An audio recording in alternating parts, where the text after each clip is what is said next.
Gonna jump right in like that? Okay, we're gonna jump right in like that. Chattanooga, what's going on? It's your girl Doll tapping in with another Flavor with Doll show. Today is Wednesday, March the 30th, and I'm ready for spring break. I have the wonderful Coty Wamp in the building today, and so we're gonna get into some details about the upcoming election, and probably gonna talk about a dress because that's cute. I like a pocketbook too. And so, yeah, we have the phone lines open as always 423-713-7614. I'm gonna take my grill out so I don't eat up all my words today. And so we're gonna tap right in. So Coty, what's going on? Sure, thanks for having me, girl. I'll come on here anytime y'all ask me to. Yeah, so I'm full blown on the campaign trail. We've only got about 4 weeks in this election left. I've been running since last summer, so I can finally see the light at the end of the tunnel here. But we had our first debate last night. We're going to have another one Monday, April 4th at UTC. It's hosted by the Criminal Justice Program and the Chattanooga Bar Association. And the debate last night was just with the 2 Republican candidates, but the one that's coming Monday is with the Democrat and the 2 Republican candidates. So it should be a really well-rounded forum or conversation between the 3 of us. But things are going well. I'm trying to be in every part of the county. I want to spend time down here with you, and I want to spend time in Ottawa, and I want to spend time in Hickson, and I want to make sure everybody can hear from me by May the 3rd. Okay, well, thank you so much for coming on such short notice. You cleared your schedule. I feel special. No problem. So how old are you? Tell me, you look so young. I feel like we're like the same age or something. That's a good question. I'm 33. Okay, I'm older than Coty Wamp. Yeah, I'm 33 years old. Yeah, I got out of law school when I was 25 and started practicing at the public defender's office. A lot of people don't realize that. I went straight to the public defender's office out of law school. So that means you had good grades, right? Were your grades good? Well, luckily after law school, they don't ask much about grades after that. They just want to make sure you pass the bar exam. So I don't know about my grades. I did my best in law school. But, yeah, I started at the public defender's office here. I represented hundreds of criminal defendants in this county. It's one of the greatest jobs ever. And I say all the time, it was as a public defender that I first really learned the value of constitutional rights of criminal defendants. There is nothing more important than. Am I good on the mic? I feel like I can hear you. Am I good? You need me to move around? Is that better? You got me? Look, he's telling me. We're good? Okay. You good? No, it doesn't. You want to come over here? Yes. Okay. So how many times did you take the bar? Oh, just once. Once? So you passed the first time? I passed the bar. I'm pretty good at test taking. I'm a pretty good studier. I had to spend, you graduate from law school and then 2 months. You want me to switch to that one? Yes, ma'am. I got you. Thank you. Now I can hear. I couldn't hear myself at all. Okay. Girl. Yeah, okay. You have to study for the bar all summer, and then you take it, and then you have to wait a couple months for the results. So the whole process is just nerve-wracking. But I'm a pretty good test taker. So yeah, took the bar one time. Yeah, bar is the worst part about law school. Law school is not bad. It's go to law school. It's fun. You go, girl. A lot of people in Chattanooga are starting to go to National School of Law. It's a really good school, and the thing is that you can commute over there. I've lost my sound again, I think. I turned you down. I'm good. Okay. You can commute, and I think they have online courses too. Like, do you know Janika Jeter, Janika Everhart now, I guess? Yes. I'm familiar with her. Okay. So I went to high school with Janika. We both went to Chattanooga Christian. We're buddies. We've been buddies since high school. She is so impressive because I think she had 3 kids when she was going to Nashville School of Law, but living in Chattanooga, and she was commuting and she was working her tail off. And a lot more people are doing that because it's easier to still have a life here and go to law school. So if you really want to go to law school, you should check into it. They've got such good professors. Her story was actually very inspirational because I remember seeing, I was like, dang, she did that with kids. It's crazy. I would see her and she was in the law school handling all these toddler age kids. Yeah. But more and more women are doing that. In Nashville School of Law, I think their bar passage rate is higher than a lot of other schools in the state. So you should check it in. Anybody should. It's a good school. Shout out to Janika. Yeah, go Janika. She's a good person. So I just want to start off with just because I feel like, I know me personally, I don't know you at all. Yeah. So I just want to get to know you. Like, who are you? Like, sure. Did you play any sports at school? Because I know CCA was pretty good at sports. Even when I went to CSAS, I'm 34. So. Yeah. So I was a cheerleader at Chattanooga Christian High School. Grew up, born and raised in Hamilton County. I was born in Hickson, but grew up really in Lookout Valley, so not too far from here, just over the mountain. I am a single 33-year-old. Okay. I've got 3 nephews and a niece that I love to death, but I have no children of my own. I'm single. I can't imagine having a family and doing what I'm doing, which has made me admire women that have families that work, because I can't imagine. I mean, I admire every single woman that leaves the home and then comes home and takes care of children and is a breadwinner. Feed the dog. I mean, it's crazy. So I'm lucky right now that I don't have much of a social life or a personal life, because it gives me all the time. Every day, all of my time goes to my day job, which is at the sheriff's office, and then campaigning. So yeah, I used to have a personal life before I started running for office, and I'd be out around town having fun, but girl, not anymore. Good. No, We like that. It's rare. No, Okay. it's rare And that at I'm least out. it's not just me. Yeah, if you see me out, I'm just at dinner, and then I'm going home to put pajamas on about 9:30, and I'm Yes. getting into bed. So yeah, A nice little book and a nice little cup of tea or coffee or that's whatever. right. It's 33. How old are you? Because that's like 34. yeah. So we're about the same age. It changes at some point, right in your early 30s, where you just want to be home more often. Yeah, just want to build your career. That's it. right. That's right. So we have a campaign on the table that we're talking about. So what are you running for? Well, I know what you're running for. I was going to say district attorney. Yeah. And so what exactly what is a district attorney? What does that position entail? Okay, that's a great question. A lot of people don't really understand the role of the DA. Even I've had to explain it. I remember when I first got into law, criminal justice, my parents even wanted me to explain it to them. The district attorney is the chief law enforcement officer in this entire county. Okay. Anytime you are charged with any crime, from public intoxication to murder, the district attorney's office handles that case. It doesn't matter for everything from the lowest level offense to the highest level offense. And the district attorney pretty much has a lot of say, if not most of the say, in what happens to those cases. Okay. So there's a Whether general, you're prosecuted or not, or whether you're prosecuted or not, whether you get a plea deal or not, or whether it's taken to a trial. Of course, criminal defendants have all sorts of rights, and they play a huge part in that decision making. But the DA, as a chief law enforcement officer, really has a lot of authority, a lot of influence. And if we elect a district attorney that is vocal and that has priorities, I think that the position can be used for even more good than it's used for now. Okay, that sounds very good. Girl power right now, okay? Girl power, I love it. I love coming. I went on Black Eyed Peas and what's it? Black Eyed Pea and Cornbread with Demetrius Coonrod a few weeks ago. We said, yeah, that's the name of her show, Black Eyed Peas and Cornbread. Yeah, and we had just as much fun because it's I like talking to women about things that women in the city are doing. And you mentioned the debate that you were in last night. How does it feel being in a male-dominated? Because even what I do, I'm a Medicare broker, and so every time I walk into the room, is a table full of men. And I know you probably get that feeling where you're like, girl, hold it together. Got this. It's a weird thing, isn't it, to be in a career that is male dominated. I remember when I talked to Gary Gerbitz, who was our district attorney 2 district attorneys ago. So back in the day, we weren't even alive, but I was talking to him. I said, was there ever a female district attorney when you were in town working? He said, there wasn't even but one female lawyer when he started working. Wow. I mean, so we're still a minority in the law. And there's always stories from female lawyers. You walk into court and they just assume that you're the court reporter, and they say, you can go have a seat over there. And you're like, no, I'm actually, I'm the lawyer. Or people call me at the office, Doll, at the sheriff's office, and they'll talk to me. They'll be talking to me, and they'll say, well, I wanted to talk to the lawyer, so I'd like to talk to the lawyer. And I guess it's just because I'm a girl, and I sound younger, that they assume that I'm not. And I also have a boy name, so I think people get confused. But all the time they'll say, well, I want to talk to the lawyer. They told me they transferred me to a lawyer, and I'm like, you're talking to her. Right. So yeah, I'm not the paralegal here. Yeah. I have the certificate. But you know how it works. I mean, that people just assume that you're not. I got long blonde hair, so people assume I'm a young. Who knows I'm what? cute, but I just look like this. I worked to get here. I was a prosecutor before I came to the sheriff's office, so I've really been on every side of the justice system.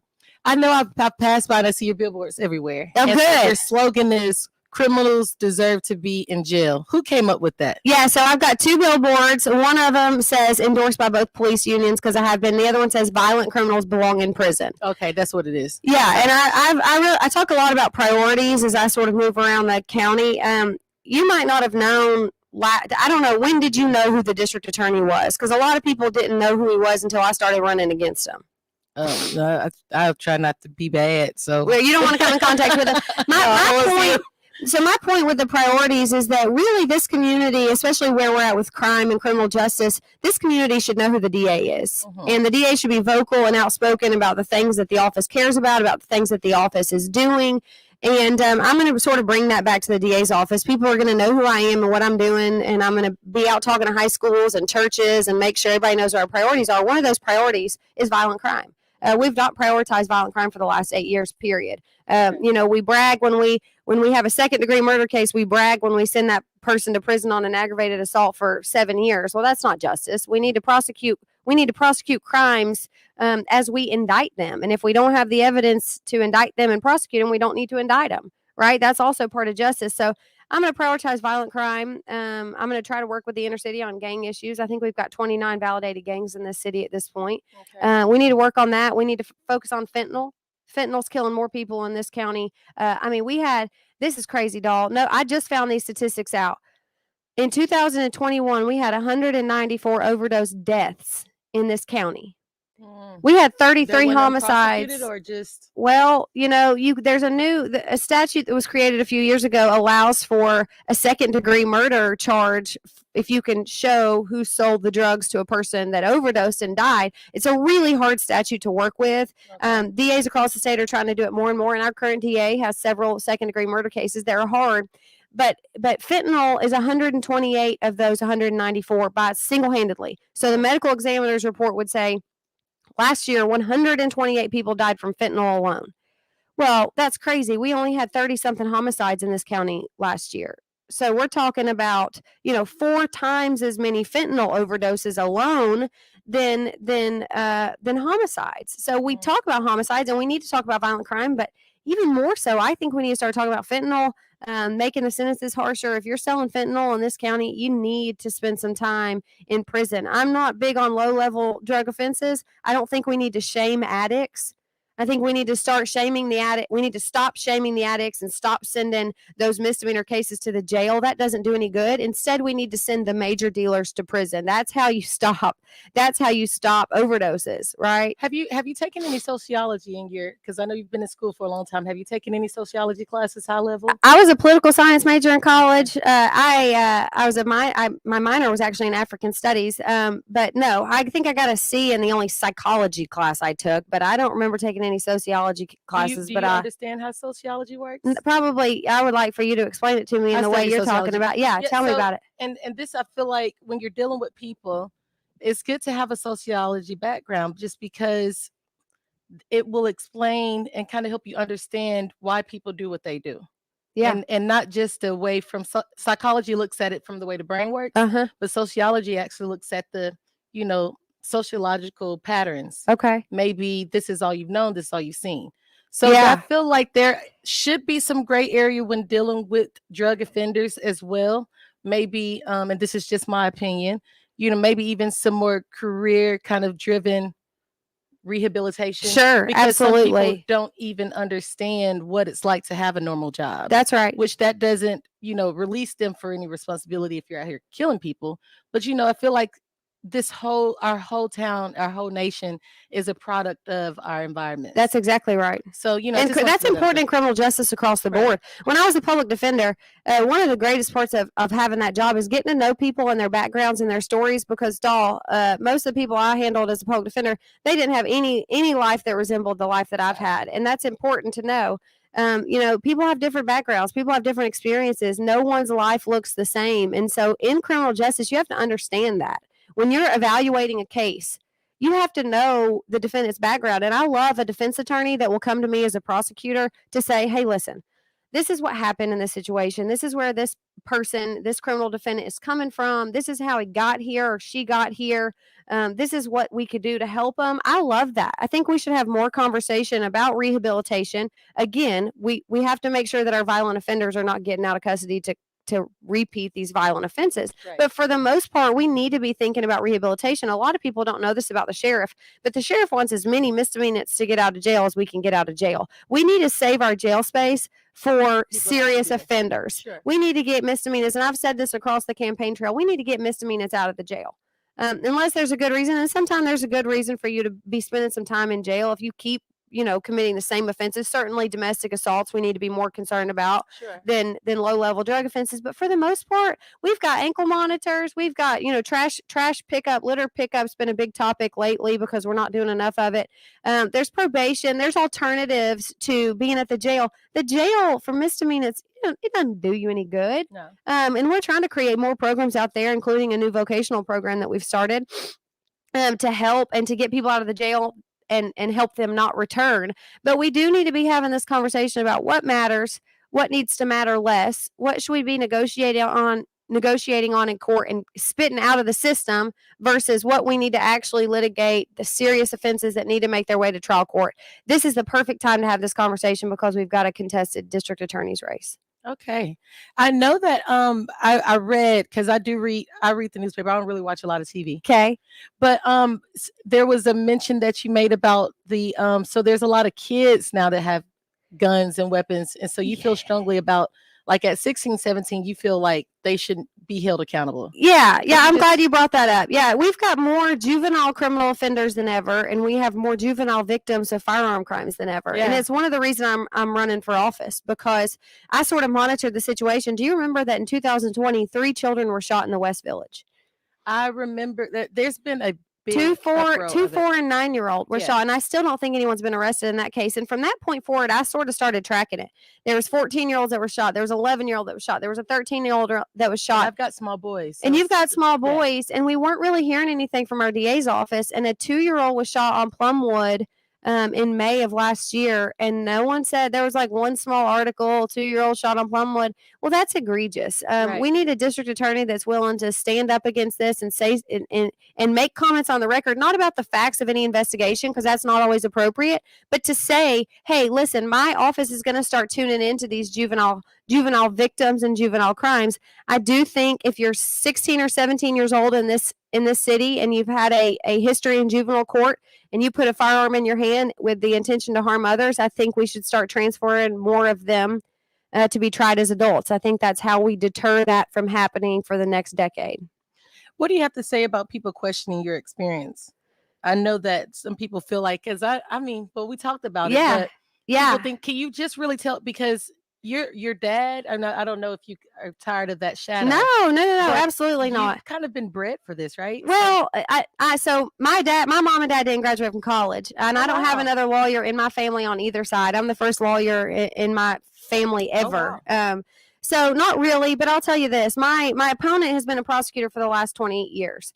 I was a public defender, and I've been a prosecutor, and now I work for a law enforcement agency. So I don't adhere, Doll, to the philosophy that the person that's been doing the job the longest is the best person for the job. Right. That doesn't make any sense. So we can say I haven't been a prosecutor as long as my opponent has. But he was never a public defender. He's never represented a criminal defendant in this community. He's never tried a case as a defense attorney, and he's never worked for a law enforcement agency. So either way you slice and dice it. I tried 3 felony jury trials as a defense attorney, including a homicide. I tried 7 felony cases as a prosecutor, including 3 homicides and a rape of a child. Girl, don't come up here blowing up my spot. Got people calling in. See, come on, bring it on. She said she's ready. Bring it on. But I'll also say this. 2 DAs ago, the same guy I was talking about, he was 31 when he was elected district attorney. He was 2 years younger than me. So, Okay. and I brought that up last night because people don't realize it. However much experience I have, he was a fabulous district attorney for 20 years, and he had 2 years less. So, experience. I've not been a prosecutor for 20 years, but I've been a prosecutor, and I was a dang good prosecutor. Cody's ready to rock and roll. Y'all don't play with Cody up in here. Miss Wamp. That's we're gonna have to change it. Miss Wamp. No, I like Cody. I'm Cody. We got a caller. Hey, caller, you're on the air with Doll and Cody. All right. I would like to speak to Miss Wamp and ask her some questions. Okay, can we get your name, or you want to leave that? It's up to you. Well, go ahead with the questions. Go ahead with the questions. I ain't gonna put you on the spot. Okay, thank you. Go right ahead. She's listening. I'm listening. Come on.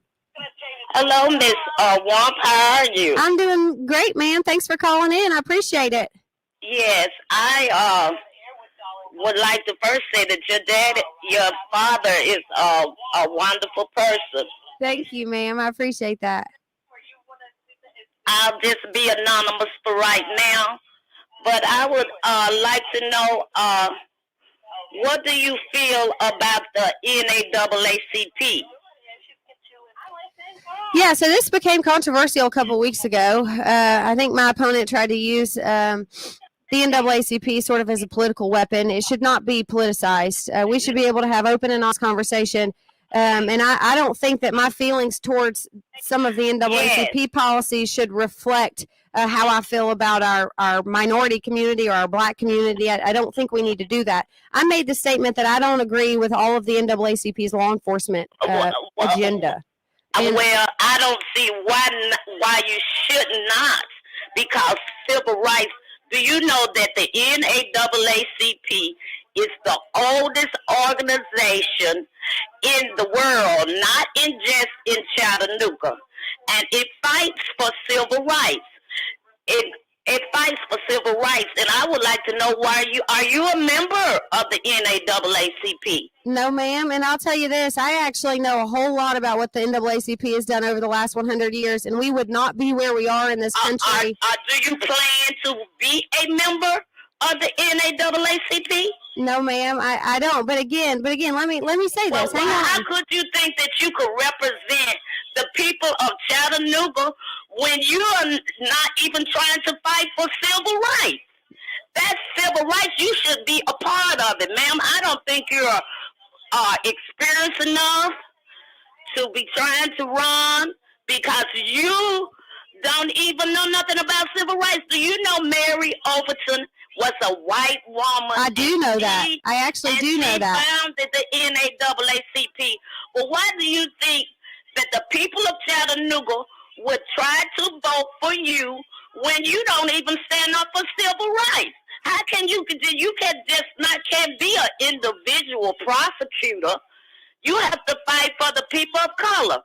And you are an insult to the NAACP. It's not NAACP. Can I just, we can just fight her so I can respond. I'd like to respond. And thank you so much for calling. Yeah, no, I'm glad she did. And here's the thing is we need to talk about this because a lot of that was wrong, including what the NAACP is called. It's not the NAACP, but we'll backtrack. I know more than a lot of people in this county what the NAACP has done over the years. I studied it in college. What was the comment you made? That I don't agree with the NAACP's position on qualified immunity. It's a very complicated doctrine. We wouldn't be where we are in this country if it wasn't for what the NAACP has done. Okay. What they have done cannot be minimized. I mean, from anti-lynching campaigns to the civil rights movement in the 60s, it cannot be undervalued. But go on record saying that. For sure. I have across the board. And I'll every day in the criminal justice system, the DA's office and the public defender's office fight for civil rights. There's nothing more important than the rights of a criminal defendant. However, my opponent and I think both of my opponents agree that qualified immunity needs to exist in the federal court system. What is qualified immunity? It's a really complicated federal civil defense. It actually doesn't have anything to do with the DA's office. It's a federal civil defense for law enforcement officers who commit a constitutional violation, but it was not a clearly established constitutional violation. All that to say, it's very complicated. Okay. But my opponent and I both speak out against ending qualified immunity. That's an NAACP platform. Just because I don't agree with the NAACP on that does not mean that I wouldn't fight for civil rights. How do you feel about black people? Constitutional rights. Nobody in this county is running on a platform to support black people like I am. And that's just the truth. The inner city community in this county needs more help from their DA's office than any other community. Saudi Daisy's not begging for help from their DA's office. The inner city community is begging for help. Our district attorney has 3 black people in his office out of 57. 57 people are in his office. He has 3 black people, and all of those 3 are prosecutors. We don't have a black victim witness coordinator to help the black community. You plan on changing those? 100%. At the very least, the makeup of the district attorney's office should resemble the makeup of the community. So if there's 18% of this community that's minority, 18% of that office better be a minority. She's on record saying this, y'all. Well, of course I'm on record. And our district attorney in the debate last night said, quote, "It is hard to find qualified minorities." My best friend, Tasha Black, who's going to be an office administrator in my office if I get elected, she is a black woman, and she called me and she said, "That is offensive." And I said, I completely agree. And people are talking about it today. It is not hard to find qualified African Americans in this community. That is silly. I already have a handful of people that have come to me that want to work for me, that would be an investigator in the office, that would be a victim witness coordinator. We need to expand minority relations in both law enforcement and the DA's office, and I'm the one that's committed to do that. There will not ever just be 3 out of 57 African Americans in my office. It is outrageous. I want to go. I've met with Bishop Adams twice now. I'm in the inner city community all the time. All I can do is reach out. All I can do is be here with you. All I can do is let them know that I'm running to help them. I'm running to make sure we don't have 12 grandmothers a year that have to get calls that their grandson or their granddaughter has been shot. Right. We need our DA's office to bear down on the crimes that is affecting the inner city community the most. I've got some comment here from Facebook, because we're Facebook Live. Says, as long as you represent your clients to the fullest, you would be able to do a great job in your field. And they also say you've been clearly doing your homework. So Girl, thank you all for our Facebook viewers. I'm passionate about it. Yeah, thanks for everybody that's viewing on Facebook. I'm passionate about it, and I know how I feel, and I am who I am, and I've been who I am since I started this campaign. I've learned a lot, and I want to listen to people. Part of this process is that we need to listen to people. Mhm. So the caller that called, I want to hear how she feels. I don't think we do it by yelling at each other. That's not Yeah. productive. You know, we can't just speak over each other. We need to listen. True. I want to listen to what your needs are, and I want to absorb it, and then I want you to listen to me about what my needs are and what my office needs to be doing. We got to listen. We got to love each other more. We got to understand each other, or we're not going to make any progress in criminal justice in the city in the next decade. But I want to make sure we start coming together more often, and the inner city community knows who their DA is. True. Well, if you don't know, now you know, right here on the Flavor with Doll show. Because I mean, my goodness, you pipe my show up today. I don't mess around, girl, but Man. it's the truth. It's the truth. And I'm grateful that the caller called. The conversation's valuable. And I will, if she ever comes across my desk or she ever wants to talk to me, she's more than welcome to do that. The conversation is valuable. I will represent every single person, even people that disagree with me, even people that have said that they hate me and I should never be in this position. That's okay. I'm going to be your DA too. World. Y'all, can we all just get along? Can we all just get along? We don't need it with the political division needs to stop. We all agree on most things. We need to talk about what we agree on. Talk about the job at hand. Talk about talk about solutions. Talk about the things that we all care about. We all want violence to stop. Yeah. We all want to reduce gang activity. We all want to focus on child sex abuse cases, which is part of my platform. We all want to do that. Let's talk about the things we agree on instead of the things that divide us. Wow. Well, she's qualified, ladies and gentlemen, and she's doing her thing. So just before, because I know we've got 2 minutes left. Okay. When is the election? Yeah. If they're not registered, how should they register? If they want to find more about your platform, or if they want to support your platform, this is now the time for all that good stuff. Yeah, so the election between my Republican opponent and I is on May the 3rd. Early voting starts April 13th. So we got a couple weeks left till early voting starts. If you're not registered to vote, you can always go to the Hamilton County Election Commission website and start getting registered. It's real quick and easy. You don't have to submit, blood type and all that. It's just you just put your information in. So everybody needs to get registered to vote. And then whoever wins that May 3rd race will be running against a Democrat in August. And then the person that is elected will take office September 1st. All right, ladies and gentlemen, get tuned in, get informed. Somebody said we're in church right now. I have to agree. And Facebook, I love you all so much. Thank y'all for tuning in, and make sure you call in. We're gonna get ready. We're gonna take a slight break because I've got Mr. Jimmy Allgood. It's all good with Jimmy Allgood in the building, baby. And y'all do not want to miss this interview. He's dropping some more hot new music.